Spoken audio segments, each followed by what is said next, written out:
Oi, gente! Eu me chamo Adriele e aqui estamos fazendo uma série onde falamos sobre esse livro, Introdução Linguística, do José Luiz Fiorin, e hoje nós vamos falar um pouquinho sobre o quinto capítulo, onde é falado um pouco sobre a competência linguística.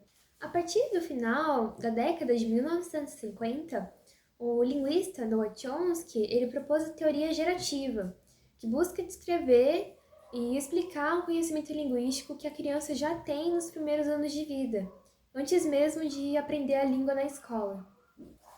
Segundo essa teoria, os seres humanos nascem com uma faculdade inata para a linguagem, que faz parte da mente e do próprio cérebro. Essa faculdade é igual para todas as crianças do mundo, independente de qual língua elas vão aprender, seja português, chinês, francês e etc. Essa faculdade vem com um estado inicial, que muda conforme a criança é exposta à língua que a cerca. Por exemplo, uma criança que cresce ouvindo português desenvolve o conhecimento dessa língua. E a partir da interação entre essa faculdade inata e os exemplos que ela ouve no ambiente.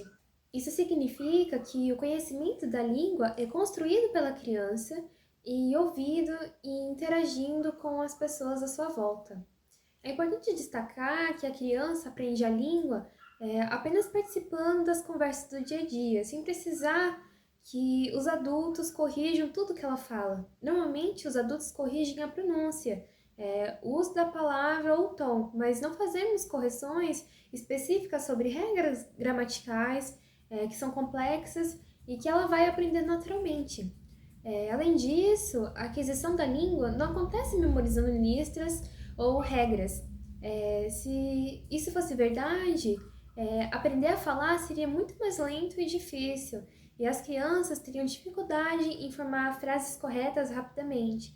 Na prática, as crianças aprendem a falar com naturalidade sem decorar as regras. A faculdade da linguagem, segundo essa teoria, inclui a chamada gramática universal, que é o conjunto de princípios linguísticos comum a todas as línguas e que é determinado geneticamente.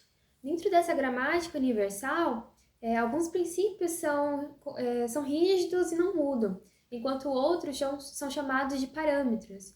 O valor desses parâmetros é definido com base na língua que a criança aprende e a partir do ambiente que ela está inserida. Assim, uma língua consiste basicamente em ajustar esses parâmetros da gramática universal conforme os dados linguísticos que a criança recebe. E a gramática gerativa tem 3 objetivos principais, que é descrever o conhecimento linguístico que qualquer falante atinge em sua língua, caracterizar a gramática universal e explicar como as crianças passam desse conhecimento inato para o domínio de uma língua específica. E para entender toda essa complexidade que o falante ele tem com a língua, o livro ele traz alguns exemplos. Vamos começar a comparar 2 frases que parecem bem parecidas, mas funcionam de maneira diferente. O residente custou para examinar a paciente do quarto 12. O residente pretende examinar a paciente do quarto 12. Nos 2 casos, temos o mesmo padrão, um sujeito, o residente, um verbo principal, seguido por outro verbo no infinitivo. Mas tem uma diferença bem importante entre custar e pretender. Vamos ver o que acontece quando colocamos essas frases na voz passiva. O paciente custou para ser examinada pelo residente. A paciente pretende ser examinada pelo residente. Na primeira, o sentido se mantém. A ação de examinar partiu do residente e custou a acontecer, mas na segunda muda tudo. Parece que agora que tem a intenção de ser examinada é a própria paciente. Estranho, né? Isso mostra que o verbo pretender exige que o sujeito seja com quem tem a intenção. Já o verbo custar não funciona assim. Ele é mais impessoal e fala da dificuldade da ação e não a de quem fez. Verbos como custar ou parecer fazem parte de um grupo especial. Eles não precisam de 2 sujeitos. A ação já está toda concentrada na oração subordinada. Já os verbos como pretender ou tentar dependem de 2 sujeitos, um na ação principal e o outro na subordinada, mesmo que esse segundo sujeito não apareça diretamente.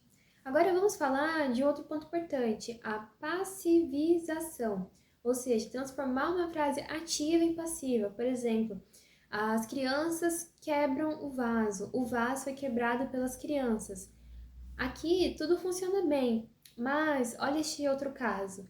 Pedro quebrou a perna foi quebrada pelo Pedro. Essa última só estranha, né? Isso porque na frase original a gente entende que Pedro quebrou a própria perna. E quando passamos na voz passiva, parece que ele quebrou a perna de outra pessoa. O mesmo verbo quebrar agora dá uma impressão diferente. Isso mostra que não basta o verbo ser transitivo direto para funcionar na voz passiva. A gente também precisa pensar no sentido da oração em relação entre os participantes. Tem mais alguns verbos que aceitam tanto os dois participantes quanto um só. Por exemplo, Pedro quebrou a jarra. A jarra quebrou.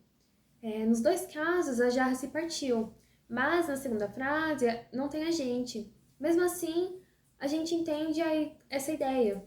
Isso acontece com os verbos chamados de inacusativos, verbos que podem funcionar com um ou dois argumentos. Tudo isso é para mostrar que a gente tem uma competência linguística muito refinada. Mesmo sem ter estudado sintaxe, a gente sabe intuitivamente quando a frase soa boa ou estranha.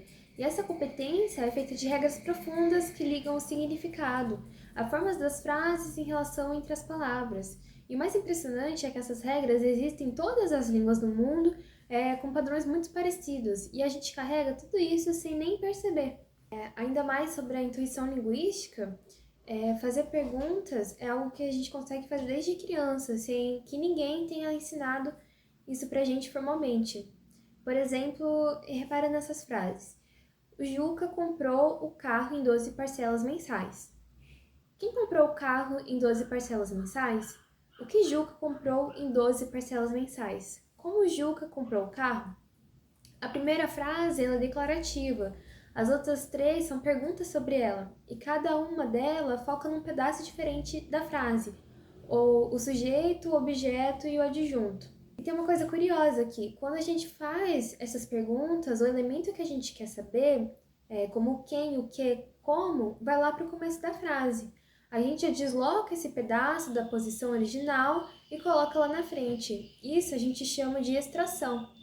Até o sujeito passa por esse deslocamento, embora a mudança ela seja mais sutil. Por exemplo, quem comprou o carro e quem que comprou o carro. Esse que serve como uma pista de quem ouve, mesmo uma mudança na estrutura da frase. Isso vale não só para perguntas simples, mas também para as mais complexas, que envolvem orações subordinadas, como por exemplo, o Pedro disse que o Juca comprou o carro em 12 parcelas.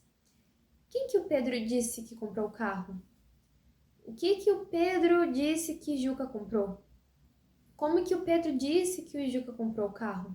As duas primeiras perguntas funcionam bem, porque a gente está perguntando sobre o sujeito e o objeto na oração encaixada, mas a última, o com como, soa estranha, porque esse tipo de estrutura só dá para extrair sujeitos e objetos. Quando a gente tenta tirar algum adjunto, como o como, a frase trava, e isso é uma restrição sintática. Agora, olha o que acontece quando uma oração subordinada é ela mesma uma pergunta. Como nos exemplos, o Rui perguntou onde o Juca comprou o carro. Quem que o Rui perguntou onde comprou o carro? O que o Rui perguntou onde o Juca comprou? O que o Rui perguntou onde o Juca comprou o carro? Aqui a coisa piora. Nenhuma dessas perguntas funciona se a gente tentar extrair o sujeito e o objeto ou adjunto da oração. Esse tipo de oração é o que a gente chama de linha sintática, um lugar de onde não dá para tirar nada.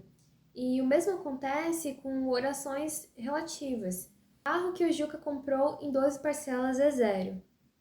Quem que o carro que comprou em 12 parcelas é zero? Como que o carro que o Juca comprou é zero? Mais uma vez, a estrutura interna da relação relativa é uma ilha. A gente não consegue fazer perguntas tirando os elementos de dentro dela. E também temos o caso, por exemplo, o Juca gosta de comprar carro zero. O que o Juca gosta de comprar? Aqui tudo certo, né? A gente está extraindo o objeto da oração encaixada. Mas se mudarmos um pouco, como comprar o carro zero agrada ao Juca, e o que comprar agrada ao Juca, sou estranha, né? Porque agora o verbo comprar carro zero é o sujeito da frase. A gente descobriu mais uma regra, não dá para extrair de dentro de um sujeito, só dá para extrair de dentro de um objeto. Para fechar, tem casos em que o deslocamento ele é opcional e em outros eles são obrigatórios. Por exemplo, o Juca vai comprar o carro da Maria. O que o Juca vai comprar? O Juca vai comprar o quê? O que o Juca vai comprar? O que é que o Juca vai comprar? Que o Juca vai comprar o quê? E o que o Juca vai comprar com o quê? Nos dois primeiros casos, tudo funciona. A gente pode deslocar ou não o elemento da pergunta. Já nos dois seguintes, usamos que, e, é que, e aí o deslocamento se torna obrigatório. Se não fizer, como nas duas últimas frases, a construção fica esquisita.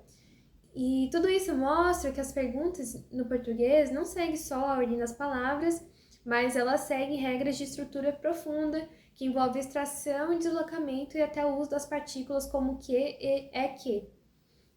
Mesmo sem saber esses nomes, você e eu e todo falante nativo sabe usar essas regras intuitivamente. Em frases simples, dá para perguntar sobre qualquer coisa, sujeito, objeto, adjunto. Em frases com oração subordinada, só dá para extrair o sujeito e o objeto. Interrogativas, encaixadas ou relativas, não dá para extrair nada, são só ilhas sintáticas. E é possível extrair dentro de um objeto, mas não dentro de um sujeito. E, dependendo da estrutura, o deslocamento do elemento da pergunta pode ser obrigatório. Isso mostra, de novo, que a nossa competência linguística é muito mais rica do que parece. A gente sabe o que soa bem e o que não soa, mesmo sem nunca ter tido uma aula formal sobre isso. Então, essa foi uma breve introdução sobre a gramática gerativa de Chomsky. Tem muitas coisas que podem ser abordadas a respeito dela, mas vamos dar continuidade, então, à nossa conversa sobre a introdução à linguística do José Luiz Fiorin.